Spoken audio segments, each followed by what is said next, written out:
Still on your show, Heart Clinic. For the benefit of those that are just joining us, we only just started the show, so you can actually learn so much. And it's with your girl, Adogba Dele, on Origin Television. Just like you know, we do Kimesha on this show, we give it to you hot, hot, hot. Like I told you before I went on the break, I have a guest with me in the house. She's beautiful, she's charming, and guess what?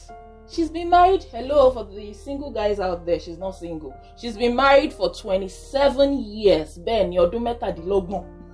No be my. Well, she's a chartered accountant, she's a fellow, and she's from Ilogbo Ekiti. My goodness. Awo Ekiti man kawisha. Iwe ipo. Well, Emma Jendo Tokbelu.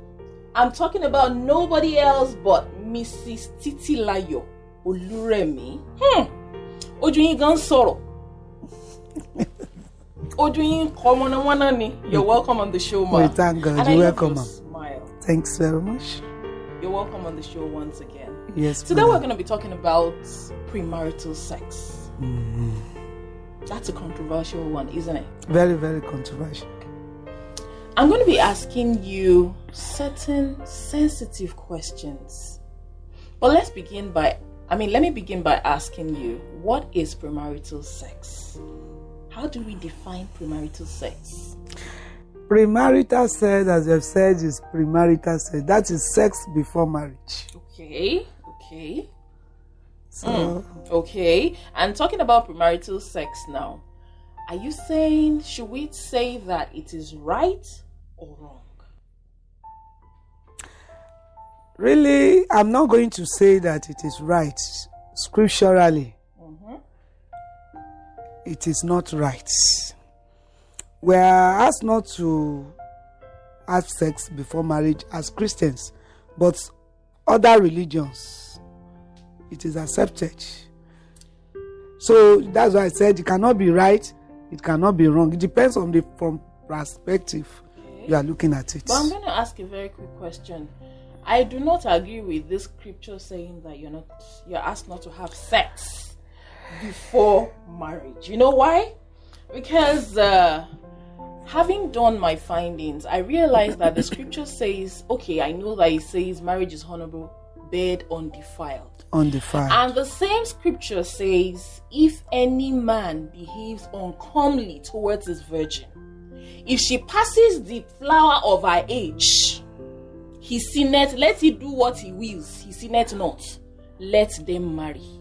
Meaning that if at a point he finds himself, sliding into the girl's DM, doing what he has to do, if the girl is not underaged, yes, if she is of marriageable age, yes, and they are good to go, then let he do what he wants.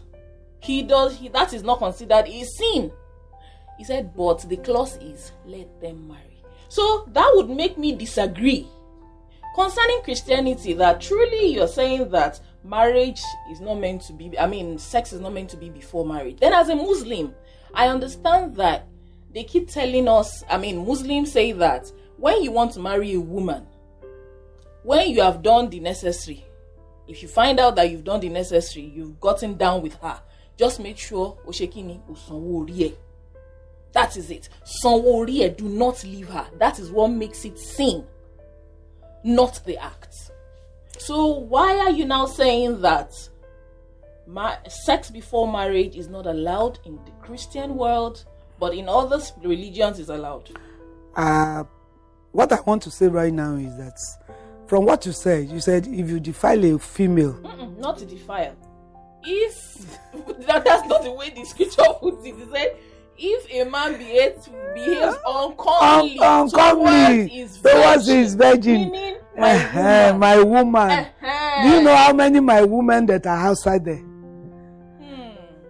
That is where the problem comes from. A man will come to you, you are my woman, don't worry, I will marry you. They will get in there, do what they want to do, impregnate in some cases, and at the end of the day, they will say, I'm not ready. So who are they leaving that one to go and marry?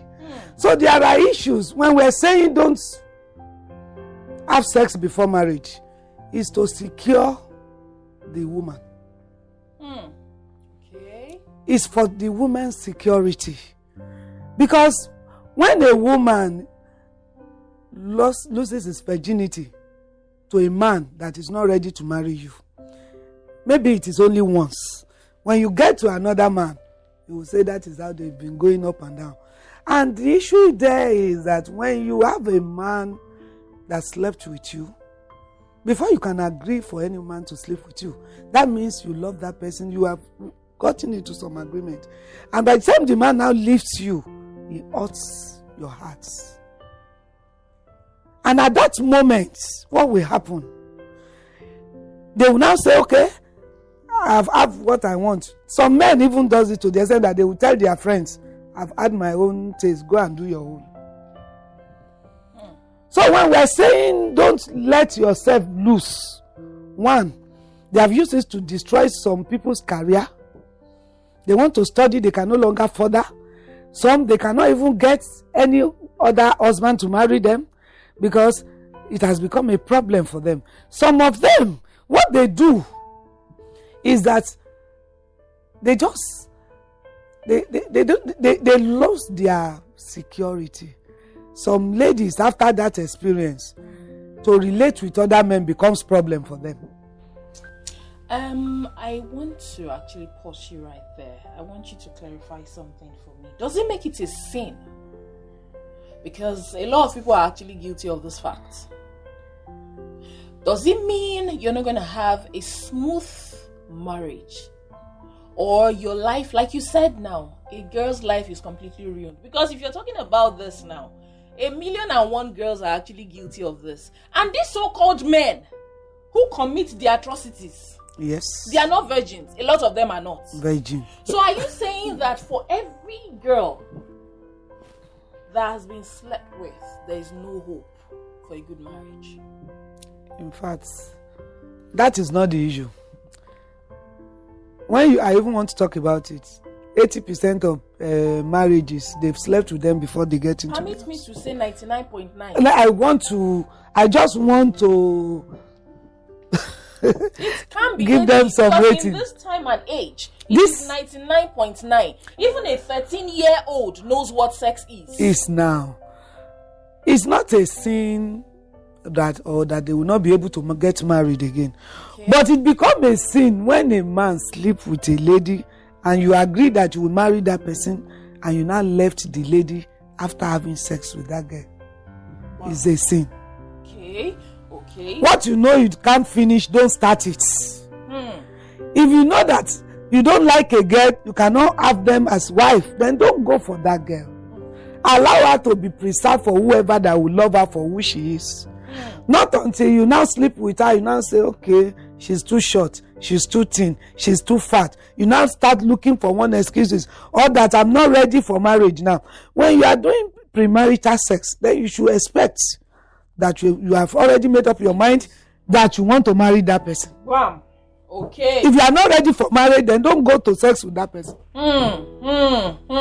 So what you're saying invariably, when a man does not have the intention of marrying a woman, he shouldn't touch her.